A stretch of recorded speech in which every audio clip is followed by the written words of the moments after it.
And welcome to another Jamaica Information Service live reading for Read Across Jamaica Day. Yes, it is Read Across Jamaica Day 2025. My name is Lisa Rowe and I will be your host for our live reading session this morning, brought to you by the JIS, the Voice of Jamaica, with the kind support of the Ministry of Education, Youth, Skills and Information. We are streaming live on Facebook at Jamaica Information Service and on YouTube at Watch JIS. Wherever you are, we are happy that you could join us. We want to welcome the parents and the teachers who are online this morning. Special welcome to the boys and girls who are tuned in to the JIS social media pages on your mobile devices or your classroom television screens. Be sure to tell us where you're joining from in the comment section and give a shout out to your school, and we'd want to hear where you are tuning in from. It's very important. Also, share this live video with your friends so they too can hear the wonderful Jamaican stories we will read today. This morning, you will be hearing stories read by Dr. David Knight, Director of Human Resource Management and Development of the JIS, Mr. Vaughn Davis, Manager, JIS Radio. Ms. Acadia Lloyd Knight, writer, producer, presenter at JISTV, Ms. Andrea Hufong, consulting editor at JIS, and you will also hear a recitation of the poem Island in the Sea by Mr. Jeremy Nelson, who is a public relations officer here at the agency. Reading takes us on adventures to faraway places, magical lands, and even the future. As the world around us keeps changing, reading helps us grow smarter, kinder, and ready for anything. With every book we open, we learn new things and build the tools we need to shape a bright tomorrow.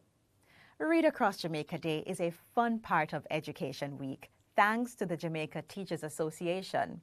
This year, we're celebrating under the theme, Safeguarding the Future of Education, Adapting to the Changing Landscape. Today, get ready to enjoy some exciting stories from the Dr. Bird Reading Series, brought to you by the Ministry of Education. Stories that remind us that literacy is not just a skill, but a stepping stone to lifelong learning and national development.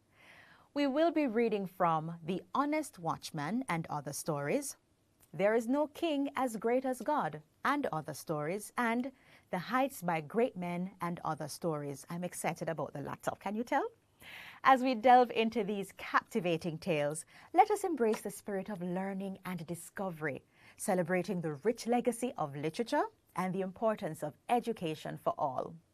Now, boys and girls, are you ready? We're going to have our first reading. It's going to be done by our Director of Human Resource Management and Development here at the JIS. He is Dr. David Knight, and he will read The Honest Watchman. Let's all pay attention as he reads. Thank you, Lisa. Good morning, Jamaica. The Honest Watchman. Once upon a time, there was a very rich king who had plenty of money. He had so much money he had to get a watchman to watch it day and night. One day his watchman died, and he had to find another man to watch his money for him. But where could he find a man honest enough to look after all the money? There was not many men in his country who would watch the money and not take any of it for themselves. So the king thought of a way to find an honest man to look after his money. He sent his men to tell the men of his country that he needed a watchman to watch his money for him. And he invited everyone who wanted a job to come to his palace for dinner that night. Before the people came, the king told his men to put money all over the rooms through which people would pass to come to dinner. So the king's men did as they were told. They put money all over the rooms where the people would pass. And the rooms were covered with money, and no one was put in those rooms to watch over it. And the time came for dinner to begin. Many people came to the king's gate. The king's men let them in. They told the people to walk through the rooms and to find their way to where the dinner was being held.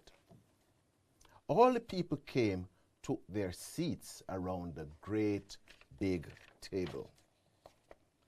The table was filled with lovely food. The king sat at the head of the table. After everyone ate, the king spoke.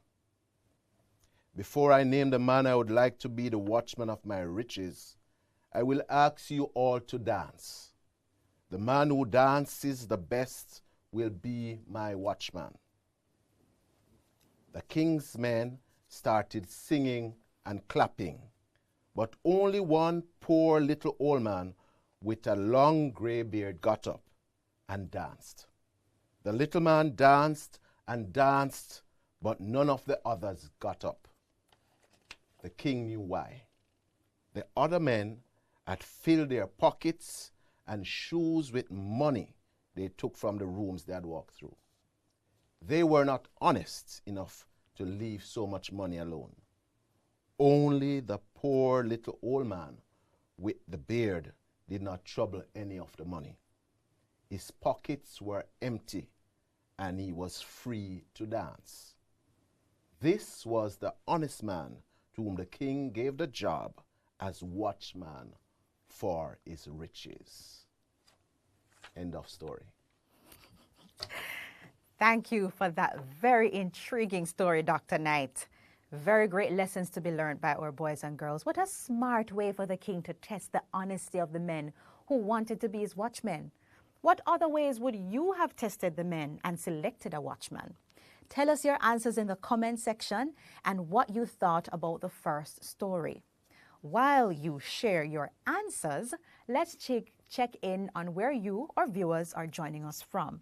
So let us read the comments now. I want to shout out, this is Hanover Pre and Prep. Good morning to you. Thank you for joining us. We have students from Mineral Heights Primary in Maypen, Clarendon, and also Maypen Primary tuning in. We're so happy to have you. But let's hear some comments. What did you think of the story? Okay, I see a little girl saying that she probably would have taken the route of having them dance as well. Yes, I like the idea of them dancing because you could actually hear what was in their pockets. So we kudos to that king. And boys and girls, it's an important lesson about honesty and having integrity. So keep those comments coming. We look forward to hearing what you thought of the story. I'm sure many of you probably heard this story before and you are enjoying the stories that we're going to be sharing for the remainder of the program. All right, let us jump into our second story of the morning. And this second story is going to be read by Mr. Vaughn Davis. He is the manager of JIS Radio. Welcome, Mr. Davis. He is going to take us through the story, The Heights by Great Men. Morning, everybody. So happy to be here today. All right. So the motto of Hope House is, "The heights by great men reached and kept were not attained by sudden flight. While their companions slept, were toiling upwards through the night. The game's teacher is ready, and the boys are on their marks. On your mark, get set," shouts the game's teacher. The boys are off, and they each relay stick to the next boy in their house. It is the meter relay for boys. Great House is in front all the way. The boys and girls of Great House shout, "Run, Great House, run!" Great House comes in first. Hope House comes in last. Once again, the silver cup goes to the champions, Great House. Danny is the captain of Hope House. He's very sad. His house is last again. All the boys and girls of Hope House are going home. Danny stands alone on the field with the flag of Hope House. The flag is blowing in the wind, and he is crying. Danny holds up his head and says the motto of Hope House: "The heights by great men reached and kept were not attained by sudden flight, but they, while their companions slept, were toiling upwards through the night." After saying the motto, Danny carries his flag and puts it in the principal's room. "Don't look so sad, Danny," says the principal. So long as there is life, there is hope. Never give up trying, my boy. Yes, sir, says Danny. I will never give up, Danny says. Danny says goodbye to his principal and shakes his hand. Then Danny leaves for home. At home, he doesn't eat his dinner. He doesn't feel hungry. Why can't we win the silver cup? He asks himself. He goes in and lies down on his bed. One day I know we'll win, he says. The next day, Danny goes to visit his friend. His friend's name is Mr. Tacky. Mr. Tacky lives at Fishtown. He's very old and very wise. All the people of Fishtown love Mr. Tacky. He gives them words of wisdom. Good morning, Mr. Tacky, says Danny. Oh, my little friend Danny, says Mr. Tacky. I'm so happy to see you. But right away, Mr. Tacky sees that Danny is very sad. So why does my little friend look so sad today? Asks Mr. Tacky. I'm the captain of Hope House, says Danny, and my house came in last on games day, Mr. Tacky. The old fisherman looks out to sea. Then he looks down at Danny. Tell me, Danny, are the boys who won bigger than your boys? No, says Danny. Do they have hands and feet like your boys? Asks Mr. Tacky. Yes, says Danny. Well, says Mr. Tacky, all I can say is, if you all have the same things, then you will have to work twice as hard as they do if you want to win. If they train 1 day, you must train 2 days. If they run 2 times around the field, you must run 4 times around the field. You are their captain, and you must see that they do these things. Danny listens to the wise words of Mr. Tacky. He knows what Mr. Tacky is saying is right. The boys and girls of Hope House must train more than any other house. They must practice hard so they can win. Yes, Mr. Tacky, says Danny. We must work hard. We must remember our motto. The heights by great men reached and kept were not attained by sudden flight, but they, while their companions slept, were toiling upwards through the night. On Monday, Danny goes to school. He calls the boys and girls of his house together. He tries to make them happy. He tries to give them hope. This is the last time we will come last, says Danny. You said that last time, Captain Danny, says one of the girls in Hope House. Yes, I did say so, replied Danny. But we did not work hard enough to win. We have to train more than Great House does if we are to win. While they play and fool around, we will have to practice. They know that what he is saying is the truth. They must practice. They must train harder than the other house. They must follow their motto. So the boys and girls sit down and speak about how they will train hard so they can win the silver cup. They all say they will practice hard to win on the next games day. They all want to win the silver cup. Every other day, the boys and girls of Hope House run around the field. They run around the field many times. They practice until they're tired, but they know they must work hard if they hope to win. When they feel like giving up hope, Danny, their captain, tells them their motto. The heights by great men reached and kept were not attained by sudden flight, but they, while their companions slept, were toiling upwards through the night. It is games day again. This is the day that Hope House has worked for. This is also the day when Great House feels that they will win again.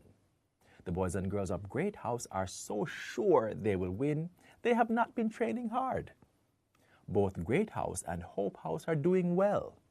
The last race of the day is the 400-meter relay. Hope House will have to win the 400-meter relay to win the silver cup. Danny will run the last leg of the relay. On your mark, get set, go, shouts the games teacher. The boys are off, and Great House is in front. They are now running to give the last boys the stick. Great House is still in front of everyone. But suddenly, Danny is running past everyone. He's running as fast as lightning. No one can catch him now. The boys and girls of Hope House are shouting, "Run! Run, Hope House! Run! Run, Danny! Run!" Danny comes in first in the 400-meter relay. His house wins the silver cup. Everyone is surprised. The girls and boys of Hope House are very happy. They pick up their captain and carry him down the field. Then Danny goes to get the silver cup from the principal. The principal shakes his hand. "You didn't give up hope, Danny," says the principal. "You have done very well." The boys and girls clap their hands. Then Danny says the motto with the boys and girls of his house. "The heights by great men reached and kept were not attained by sudden flight, but they, while their companions slept, were toiling upwards through the night." The end. Thank you so much for listening. Now, that was a great story about preparation and hard work. And boys and girls, this story should not be missed on you. Remember, practice makes perfect. Thank you, Mr. Davis. Many schools recently had their own sports day, so I want you to tell me in the comments your favorite part of sports day, and if you participated in any of the races, how long did you train for it? And like Danny and the rest of Hope House, let us keep the motto close and remind ourselves daily. So let's check in on the comments. All right, so someone said they enjoyed the potato sack race and they kept on training up. Everyone was training up to sports day. Okay, this young lady said that I trained with everyone, and there was one particular person who kept on beating me during training, and I continued. During training and on sports day, I was able to beat this individual. So the importance there of working hard definitely pays off. And Chantel Samuels, who is from Hanover, she says hard work does pay off. Danny's training, hope, and dedication absolutely did pay off. So, boys and girls, I want you to remember this motto. I learned this motto actually when I was probably in grade 2, 3, or 4. So way back when. So the heights by great men reached and kept were not attained by sudden flight, but they, while their companions slept, were toiling upwards through the night. And this is something I kept with me all throughout my high school and primary years. So this is something that you should keep with you too, about working hard and putting in the extra effort when it matters. All right? Now, we are so glad that you are enjoying these Jamaican stories written by Jamaican authors and curated by the Ministry of Education, Skills, Youth and Information, just for you, our students. Before we get into our next story of the morning, let's listen to The Island in the Sea. That's a poem written and recited by JIS's very own Jeremy Lee Nelson, who is a public relations officer at the JIS.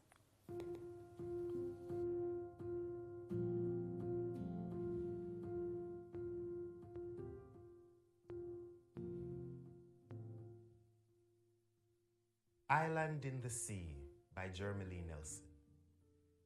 From the shallow into the deep, you always find a way to keep yourself buoyant and held in place, never relenting to the elements as harsh as they are, keeping peace buried beneath the bedrock over your highest peaks and hidden in your valleys, treasures like grains of sand slipping through the hands of time gone on so long you have lost count of all the days your skies grew dark and swallowed the sun like the bitterest pill and set your rivers in spate, sending torrents down the hills like a stampede to the sea.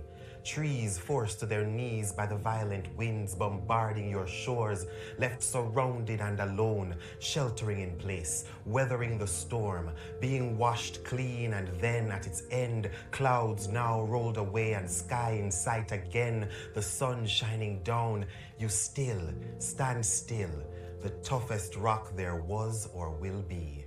Little island in the sea.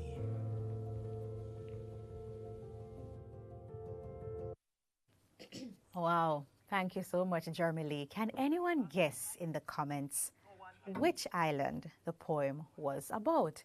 If you know the island, place the name in capital letters in the comments, all right? I'll be checking to see if we have any bright sparks who are able to identify the island. It's a dead giveaway if you ask me. It's a beautiful island, I might add.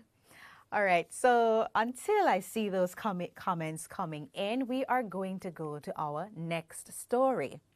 And this story is titled The Troublemaker. Now, this should be interesting. It will be read by writer, producer, presenter in the JIS television department, Ms. Kadia Lloyd-Knight. Let's read. Juba was always giving trouble in his class.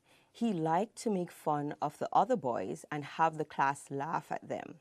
He also liked to do things to make the class laugh. Because of the trouble that Juba gave in class, the children could not do much work.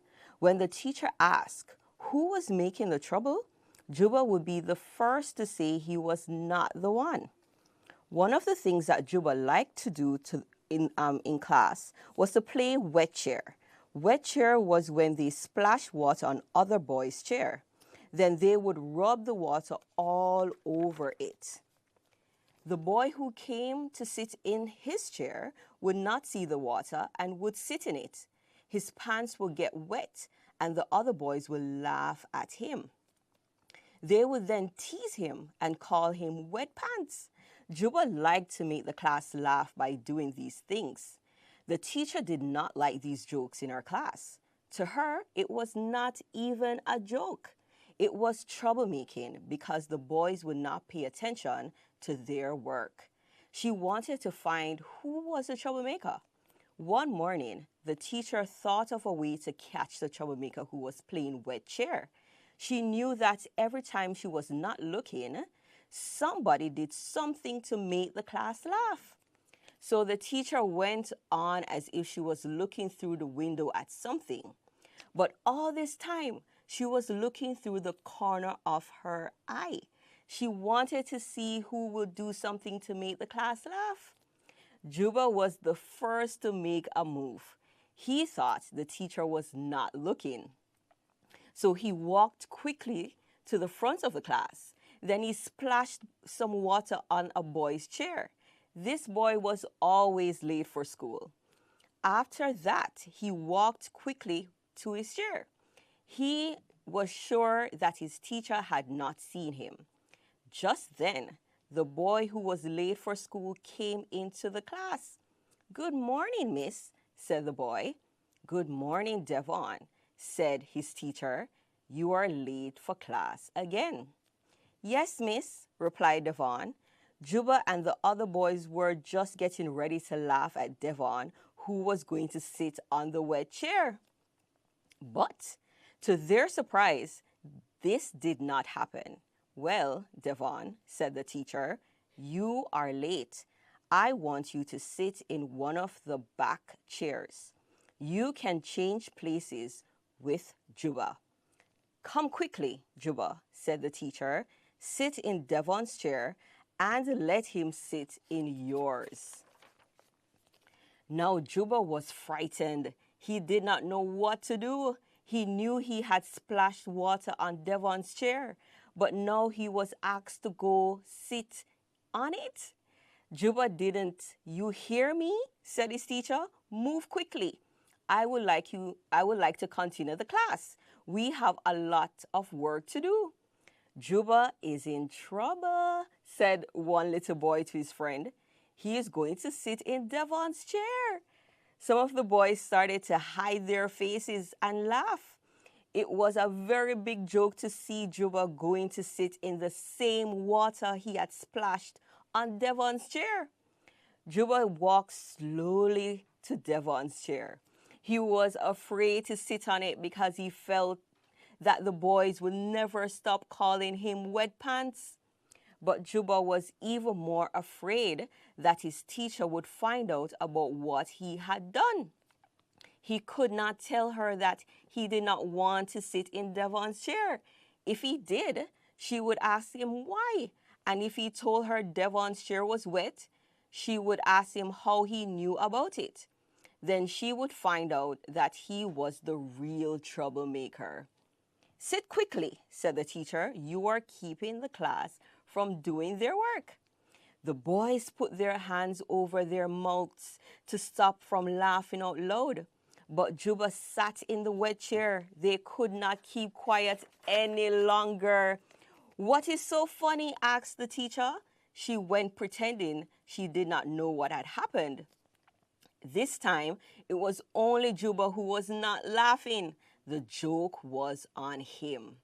At last, the teacher began her class. "This morning, I'm going to tell you a story," she said. "This story is about a bad man who made a pit for his brother to fall into. He covered up the pit so that his brother could not see it. He wanted his brother to fall into it. But his brother did not fall into the pit. This same bad man who made the pit forgot where it was.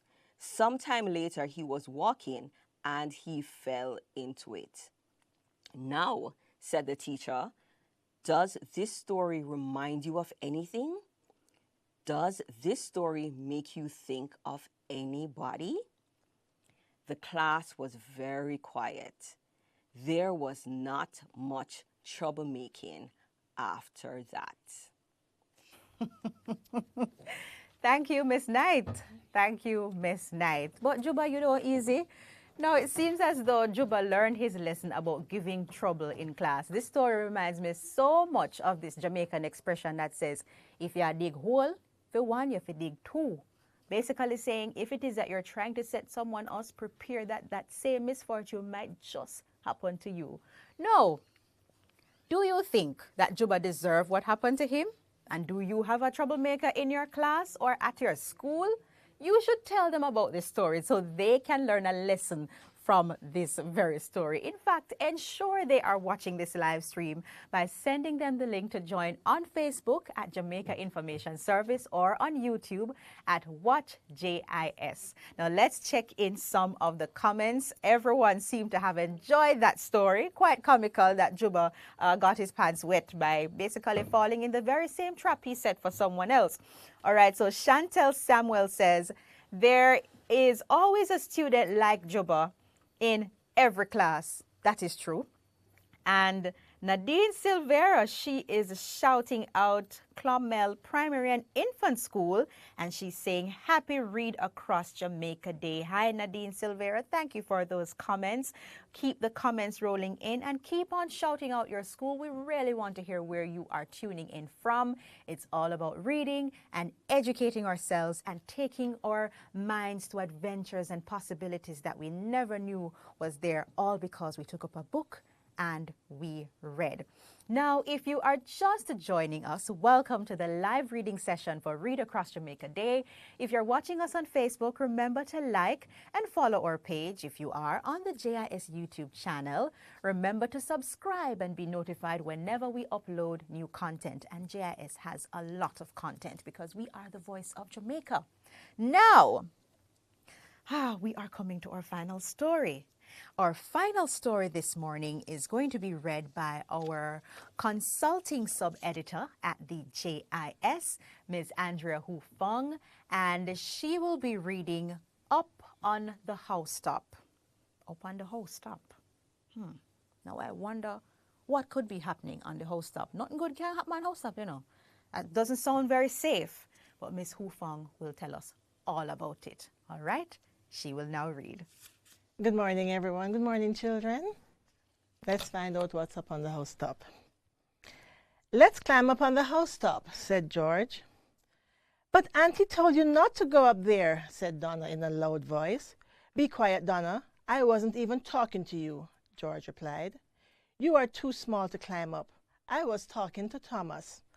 Don't you want to come, Thomas? Asked George. Well, said Thomas slowly.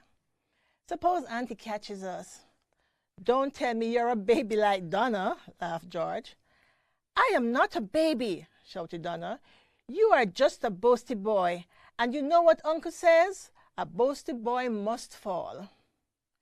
Hear this foolish girl, laughed George. That is not how the saying goes. It's something about being proud. So if you can't say it right, don't say it at all. Donna really didn't care what George said. She made a funny face at him. Bossy boy will fall, she sang. Bossy boy will fall. Come, Thomas, said George. Don't pay baby Donna any mind. We can see a lot of things from the housetop. We can see over into Mr. John's yard and watch him fix his car. And if we go on top of the veranda, we can even reach the cherries on Miss Mary's tree. Auntie said you weren't to take Miss Mary's cherries without asking first, said Donna. I'm going to tell Auntie and make her beat you. If you tell her, you'll see what I do with you, shouted George. Be quiet, girl.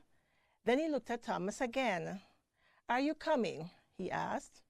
All right, said Thomas. But how will we get upon the housetop? Oh, that is easy, replied George. We can climb up on the mango tree. A part of it is over the house, and it won't be hard to jump down onto the housetop. Then how will we get down again? Asked Thomas in a weak voice. The same way we got up, answered George. If you don't want to come, don't come. You are just as afraid as Donna. George really didn't want to go up onto the housetop alone. He hoped that he could tease Thomas and make him climb up. Thomas was afraid to go up on the housetop. He was not sure if he could get up, and he knew he would get into trouble if their aunt caught him. But once George had said he was like Donna, Thomas felt he had to go. George climbed quickly up the tree, and soon he was over the house. He let go of the tree and dropped onto the housetop. Thomas climbed very slowly until he was over the house. Then he put down his legs, but he was still holding on, and he would not let go. He was afraid. It looked like a far way down to the housetop. Let go, man, George called out. What is wrong with you? Then the breeze began to blow the tree. The tree shook in the wind. Thomas was so frightened that he let go at last and dropped on the housetop. Thomas and George began to walk around.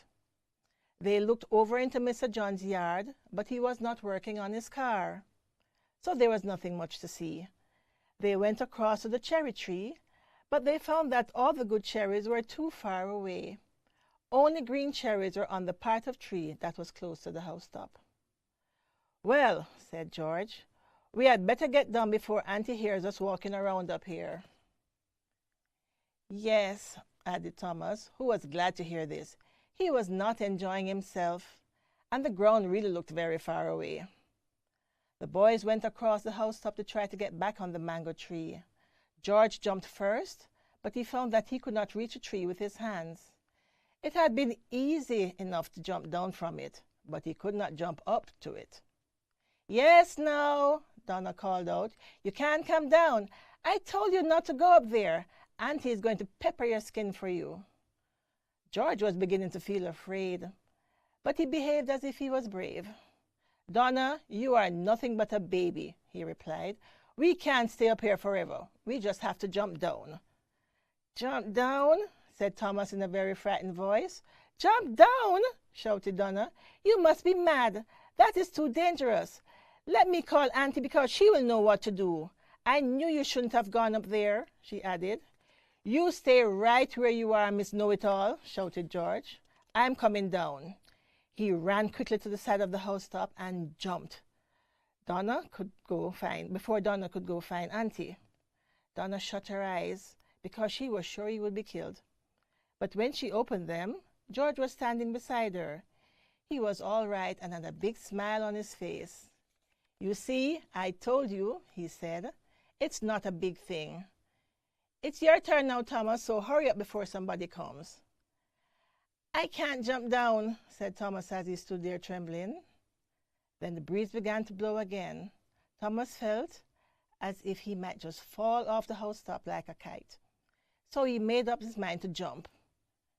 He shut his eyes and went down. He hit the ground with a loud noise. He did not get up. Why? Why? He bawled. Tears were running down his face and he was holding his leg. He is dead, said Donna in a low voice. Don't be foolish, said George. He can't be dead. He has just hurt his foot a little. But he wished that Thomas would stop bawling. Auntie had heard the bawling and came rushing from the house. What is this? She cried. Thomas, what is wrong with you? What did you do to him, George? Thomas could not speak. He just bawled and bawled. George opened his mouth, but no sound came out. Auntie looked at Thomas's leg. I think it's broken, she said. Donna, run and call your uncle. He is next door at Mr. John's. We will have to take Thomas to the doctor. Auntie sat on the ground beside Thomas. He was in so much pain that she could not pay George any mind. Their uncle came right away. He picked up Thomas and their aunt, and he left quickly. After a long time, they heard the car drive up. George wanted to go and hide, but he knew things would be worse for him when he was found. George, his uncle called out in a loud voice. As you can see, said their uncle, Thomas's leg is broken. He will have to rest it for a while. He cannot run up and down. I have heard what happened from Thomas, he went on. You did a bad thing. You two boys knew that you were not to go up onto the housetop. I told him Bossy Boy would fall, said Donna. Well, Donna, said her uncle, from what I hear, George was a bossy boy, but he did not fall this time. Thomas, who didn't really want to follow George, is the one who is hurt. I hope you have all learned something from this. When you follow others in doing what you know is wrong, you may get into worse trouble than they. Thomas was foolish, their uncle added, and he is paying the price for that with a broken leg. He came here for holidays, and now he is not going to have a good time. Their uncle turned to George. I'm not going to beat you, George, he said. That will be too easy for you. You will stay right in this yard until Thomas gets better. You won't be going anywhere. Do you hear me? George didn't know how he would manage. It would be hard to stay home for such a long time. But he also felt sad about Thomas. Thomas felt even worse. He knew it would be terrible to have to be quiet and stay in one place for all his holidays. It would not be so bad for George. Even if he had to stay in the yard, George could still run up and down and do all kinds of things. The end. Wow. Wow, wow, wow. Thank you for that story, Miss Hu Feng. I can only imagine the kind of pain that Thomas was in. But can I tell you who was the star girl of this story for me? It was Donna. Because Donna kept on warning Thomas and George not to climb onto the housetop. And I said at the beginning of the story, there is nothing good that can come if you as a little one decide to go on a housetop. And as the Jamaican proverb says, who can't hear will feel. My mother would say that to me all the time. If you can't hear, you're going to feel. No, remember that while it is good to have fun, you should always, always, always be safe. Now, before we go, let's check some of your comments online. I know everyone enjoyed that story as well. So beautifully read by Ms. Hu Feng. All right, Chantel Samuel says, hardy as pitney, peer pressure. That's another important lesson. Don't follow the crowd. Go against the grain. Be brave to stand out and be yourself. And don't follow people, as we love to say here in Jamaica. Checking some other comments. People commenting on the poem before. Ruth Williams said, the beautiful sunshine country of Jamaica, referencing the poem done by Mr. Jeremy Lee Nelson. Beautiful poem, very talented individual here at the JIS. And those are some of our comments. So just like that, our reading journey for today comes to an end. But here's the best part about this. The adventure doesn't have to stop here. Every page you turn brings new ideas, big dreams, and bold possibilities. As we safeguard the future for education, let's keep reading, keep learning, and keep growing. Because the more we read, the more ready we are to face a changing world with confidence and creativity. Remember the lessons learned today about hard work, honesty, and hope. Thank you so much for spending your morning with us as we read stories from the Dr. Bird Reading Stories. Thanks also to our readers, the planning and production team here at the JIS, the contributors to the Dr. Bird reading series, and, of course, the Ministry of Education, Youth, Skills and Information. We are just so pleased to have everyone here joining us this morning. We have been inspired, and we hope that we were able to inspire you to take up a book today and start a daily habit of reading. Now, on behalf of the entire team here at the Jamaica Information Service, thank you for celebrating Read Across Jamaica Day with us. We couldn't have done it without you. Until next time, boys and girls, take up that book, read, and it was my pleasure to be your host this morning. I'm Lisa Rowe. Have a great rest of the day, and remember, take up a book and read. Have a great morning.